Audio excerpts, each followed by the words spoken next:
para delinquir lo que le está dando el Tribunal Supremo al gobierno. Ahora bien, esa licencia forma parte de un proceso continuado.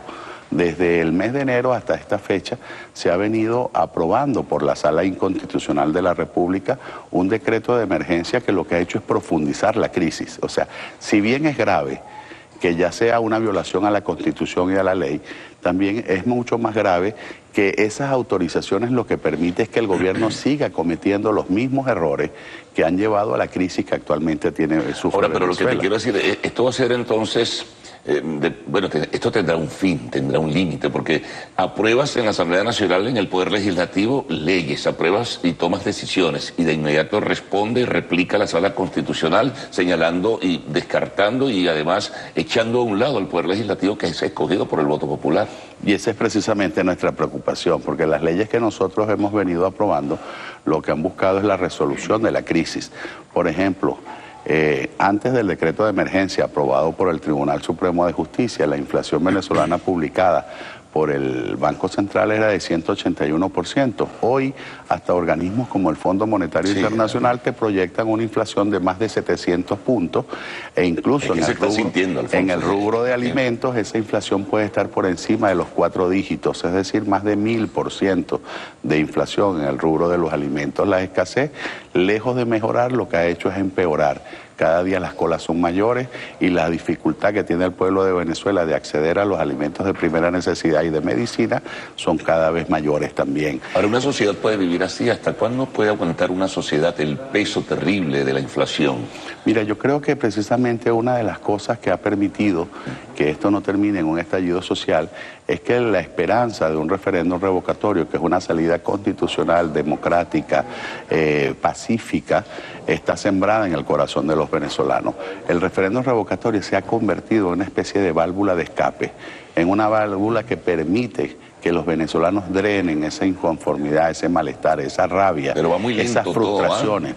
Precisamente, un Consejo Electoral que va tomando decisiones que incluso están por encima del propio reglamento que había aprobado en el año 2007. Ahora viene una nueva fase. ¿Cuándo se va a conocer? ¿Cuándo se va a convocar? Bueno, ahí es donde precisamente tenemos que entender todos los venezolanos que los derechos no son concesiones graciosas ni de un CNE ni de un gobierno de turno. Los derechos son reivindicaciones que tenemos que lucharlas todos los días en la calle. Por eso nuestra invitación es a la movilización pacífica, democrática, tal como establece la Constitución, para exigir permanentemente al CNE que se respete el derecho de los venezolanos. Ahora, estos señores que están aquí en Venezuela, facilitadores, mediadores, no sé al final de cuentas cuál es el papel o la calificación que se le da. Son facilitadores. Facilitadores. Están acá, pretenden reunirse con ustedes, lo habrán hecho ya con el gobierno, pero ellos no están viendo todo lo que está ocurriendo. ¿Y por qué minimizan, por ejemplo, como lo hizo Rodríguez Zapatero, el revocatorio?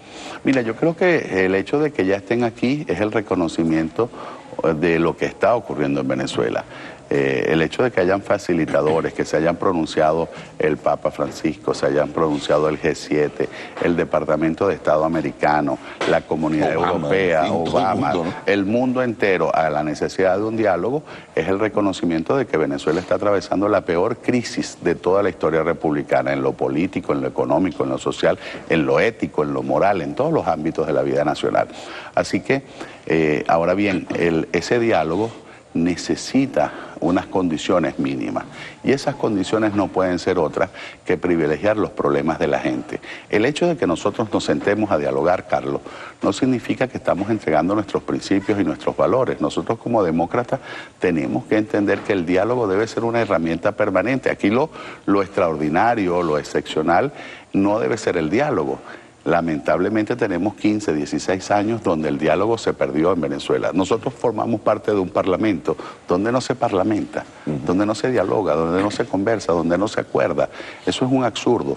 Ahora bien, cuando uno va al diálogo, no es a entregar sus principios, es a defender sus principios. No es negociable el revocatorio. No, no es negociable. Tú no puedes negociar las normas constitucionales, y tú perfectamente puedes ir dialogando y el pueblo de Venezuela expresándose. ¿Y eso no lo entiende Rodríguez Zapatero? Tiene que entenderlo y lo van a entender. ¿Él entiende todos. su constitución, su monarquía parlamentaria? Sí, bueno, eso es una de las cosas que se le ha dicho en las conversaciones, porque, claro, él no conoce el revocatorio en su orden constitucional, pero sin embargo allá en España existe el adelanto de elecciones, solo que allá lo aprueban las Cortes. Aquí en Venezuela existe el adelanto de elecciones, pero mucho más democrático, porque lo aprueba el pueblo. Y eso es lo que se llama revocatorio. Y cuando uno se los explica, ellos tendrán que ir poco a poco entendiéndolo. Así que yo no tengo la menor duda que el diálogo no es para darle estabilidad a un gobierno, es para estabilizar un país, para darle soluciones al pueblo. Por eso, ¿cuál ha sido nuestra agenda? La reinstitucionalización democrática, sí.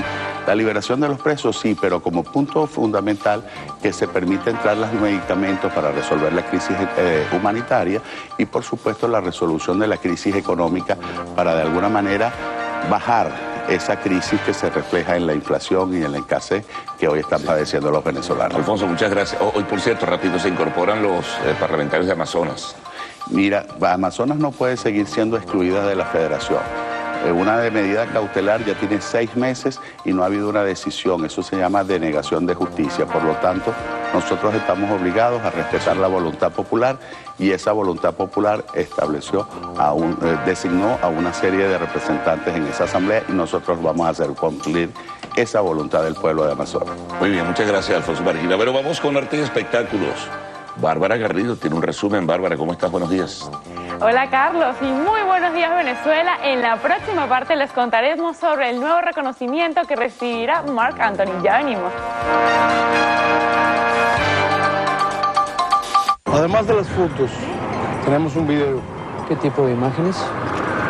Muy comprometedor. Tienes que evitar que publiquen esas fotos. Esto es una bomba atómica, Rafael. No mereces el perdón de Dios. ¿Hasta cuándo piensas ocultarme?